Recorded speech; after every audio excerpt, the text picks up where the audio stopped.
আজকে চলে এসেছি নিউ মার্কেটে। ঢাকার মধ্যে নিউ মার্কেট হচ্ছে কেনাকাটার জন্য একটি পরিচিত স্থান। এছাড়াও এটি ট্যুরিস্ট স্পট হিসেবে অত্যন্ত জনপ্রিয়। তাছাড়া এখানে বিভিন্ন পণ্য, ফ্যাশন, খাবার, জুয়েলারি, বইসহ আরো অনেক কিছু পাওয়া যায়। নিউ মার্কেটের মূল আকর্ষণ হলো এর বৈচিত্র্যময় শপিং অপশন এবং স্থানীয় সংস্কৃতির সাথে পরিচিত হওয়ার একটি সুযোগ। এছাড়াও নিউ মার্কেটের আশেপাশে বেশ কিছু ঐতিহাসিক স্থান, রেস্টুরেন্ট এবং ক্যাফে রয়েছে যা পর্যটকদের জন্য আকর্ষণীয় হতে পারে। তাছাড়াও এটি স্থানীয়দের জন্য দৈনন্দিন জীবনের একটি অংশ হিসেবেও পরিচিত।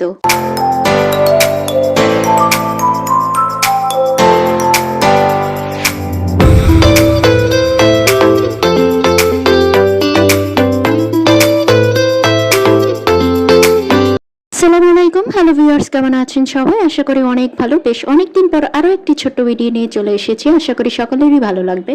শুরুতেই থ্রি পিসের কিছু কালেকশন চোখে পড়লো। তো যেহেতু সামনে ঈদ, প্রিয়জনদের জন্য আপনারা এখান থেকে গিফট করার জন্য বেস্ট চয়েস বলে মনে করছি। কারণ 600 টাকা থেকে শুরু করে 1800-1500 এই টাইপের বাজেটের মধ্যে আপনারা এখান থেকে থ্রি পিস কিনে নিয়ে যেতে পারবেন প্রিয়জনদের জন্য।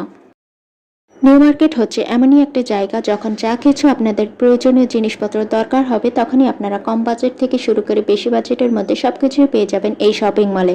নিউ মার্কেট সকলের কাছে এতটাই জনপ্রিয় যে সব সময় এরকম একটা ক্রাউডেড অবস্থা দেখাই যায়। মানে কখনো মনে হয়নি যে আজকে মানুষ কম এসেছে বা কেনাকাটা কম করছে। ঈদ বলে যে খুব বেশি একটা মানুষ তা কিন্তু নয়। অলওয়েজ দেখা যায় যে এই ধরনেরই একটা ক্রাউডেড অবস্থা থেকে যায়। তারপর ফ্ল্যাট হিল এবং স্লিপার জুতোর কিছু কালেকশন দেখলাম, বেশ ভালোই ছিল। আশা করি আপনারা কম বাজেটের মধ্যে দামাদামি করে এখান থেকে কিনে নিয়ে যেতে পারবেন। তারপর চলে এলাম জুয়েলারি সেকশনে। এখানে আমি সবসময় চেষ্টা করি যখনই আসি নিউ মার্কেটে তখনই এই সেকশনটা ঘুরে যাওয়ার জন্য। আম্মুর জন্য কিছু যদি পছন্দ হয় তাহলে সবসময় চেষ্টা করি নিয়ে যাওয়ার জন্য। এবার চলে এলাম গৃহিণীদের একটা সব থেকে প্রিয় স্টলে, যেখানে সাংসারিক যত নিত্য প্রয়োজনীয় জিনিসপত্র আপনাদের প্রয়োজন সবকিছু পেয়ে যাবেন এই স্টলে। এখানে দেখলাম 100 টাকার একটা অফার চলছে, যা কিনবেন তাই 100 টাকা। তো লাস্ট 3 মান্থস আগেও আমি এটা দেখে গিয়েছিলাম, জানি না এটা কতদিন অব্যাহত থাকবে। তো এই সেকশনটাতে ঘুরে আপনারা আসলে হতাশ হবেন না। মশলাপাতি থেকে শুরু করে নিত্য প্রয়োজনীয় গৃহিণীদের যা কিছু দরকার এইখানে আপনারা পেয়ে যাবেন। তো আমি এই স্টোরে যখনই আসি তখনই একবার হলেও ঘুরে যাই, যদি আম্মুর কিছু প্রয়োজন হয় তাহলে সেটা নিয়ে যাই আর কি। বাচ্চাদের খেলনার স্টলে ঢুকে দেখলাম যে অনেক ধরনের ছোট বড় খেলনা আপনারা বাজেট অনুযায়ী এখান থেকে কিনে দিতে পারবেন। তাছাড়া রয়েছে বেবি ক্যারি করার জন্য বিভিন্ন ট্রলি। নিউ মার্কেট হচ্ছে এমন একটি স্পেস যেখানে আপনি যখন যা দরকার তাই পেয়ে যাবেন।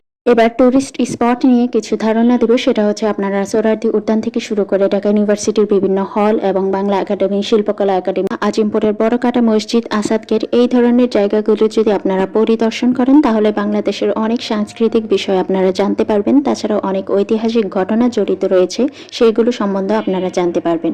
আজকের ভিডিওটি ভালো লাগলে চ্যানেলটি সাপোর্ট করে অবশ্যই পাশে থাকবেন। সবাই ভালো থাকবেন, সুস্থ থাকবেন, পরিবারকে সময় দিবেন। আজকে এই পর্যন্তই। আল্লাহ হাফেজ।